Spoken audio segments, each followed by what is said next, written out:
سے یہ کہہ رہا ہوں، ان کو یہ پتا تھا کہ گرفتار ہو جائیں گے، آنسو گیس چل سکتی ہے، لاٹھی چل سکتی ہے، ہاتھ پیر ٹوٹ سکتے ہیں، لیکن جو گولی ہم نے ان کو ہندوستان پہ چلانے کے لیے دی ہے وہ میرے سینے سے آر پار کبھی نہیں ہوگی، کبھی نہیں ہوگی، کبھی نہیں ہوگی۔ یہ گولی تو ان لوگوں کے لیے ہم نے تمہیں دی ہے کہ جو لوگ سری نگر میں مسلمانوں کا خون بہاتے ہیں، یہ گولی پاکستانیوں پہ چلانے کے لیے نہیں، یہ گولی پاکستان اور اسلام کے دشمنوں پہ چلانے کے لیے ہے۔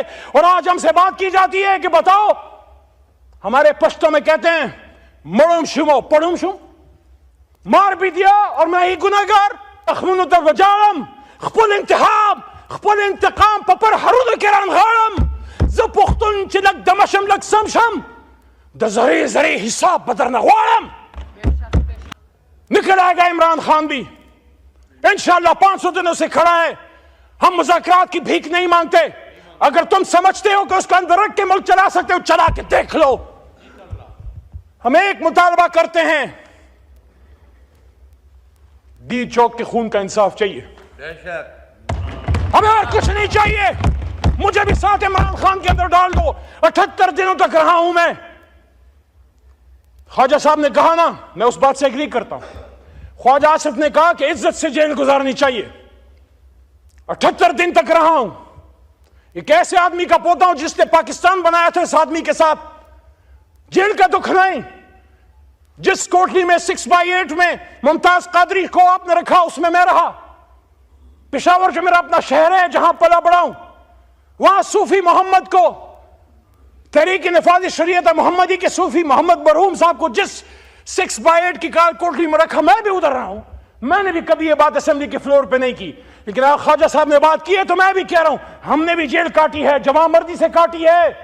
لیکن مجھے دکھ اس دن ہوا جب اپنے مردان میں، جب میرے تمام 3 MPOs ختم ہوئے تو جو میرے سامنے چارج شیٹ رکھی گئی، اس میں آرمی ایکٹ تھا، اس میں سیکرٹ ایکٹ تھا، اس میں ATC تھا۔ دیر انڈرسٹینڈنگ، یہ دونوں وکلا اور پیچھے کاکڑ صاحب بھی شاید بیٹھے ہیں، وہ بھی سمجھتے ہیں۔ کیا پاکستان بنانے والا علی محمد، کیونکہ اگر میرے دادا یا آپ کے نانا نے پاکستان بنایا تو ہم نے بنایا، کیا وہ سیکرٹ ایکٹ یعنی پاکستان سے غداری کا مجرم ہوگا؟ کیا وہ دہشت گرد ہے؟ وہ مردان جس نے مجھے 3 بار عزت دی، اس وقت 2 بار پاس ہوا تھا۔ آپ نے مجھ پہ، میرے مردان میں دہشت گردی اور مجھ سے غداری کا فتویٰ لگایا، اس کے چند مہینے بعد مردان نے مجھے 1 لاکھ سے زیادہ ووٹ دے کے واپس ادھر سے ایوان میں بھیج دیا۔ دیکھیں، خدا لگتی بات کریں، یہ پاکستان مغربی پاکستان والوں نے نہیں، مشرقی پاکستان والوں نے بنایا تھا، بنگالیوں نے بنایا تھا۔ ہم ان کو 2nd درجے کے سٹیزن سمجھتے تھے، ہم ان سے بات کرنا توہین سمجھتے تھے، ہم سمجھتے ہیں یہ لڑ نہیں سکتے، ہم سمجھتے ہیں سول سروس نہیں چلا سکتے۔ وہ جیت گیا، ہم نے اس کو حکومت دے دیتے، حکومت کیا ہو جاتا۔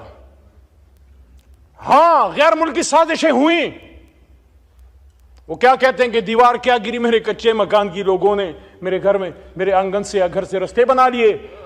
جب ہم نے حق نہیں دیا تو پھر اگرتلا سازش ہوئی، جب ہم نے حق نہیں دیا تو مکنی بہانی بنی اور اندرا نے اس کو، اندرا گاندھی نے سپورٹ کیا۔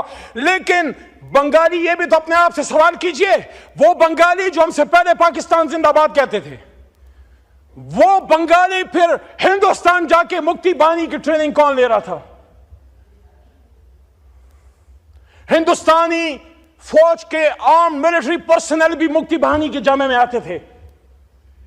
لیکن ہم تو اتنے سنگ دل ہیں کہ اس ماحول میں جب ایک سازش ہوئی، ہماری غلطیاں ہوئی پولیٹیکل، ہم نے ایکسپیڈینسی کا مظاہرہ کیا، ہم نے ملٹری آپریشن کیا، لیکن اس ماحول میں مشرقی پاکستان میں جن لوگوں نے پاکستان زندہ باد کہا، جن لوگوں نے اسلام زندہ باد کہا، قائد اعظم زندہ باد کہا، جنہوں نے پاک فوج اس وقت زندہ باد کہا، ان بہاریوں کو آج تک اپنے اس موجودہ پاکستان میں آپ شناختی کارڈ تک دینے کے روادار نہیں۔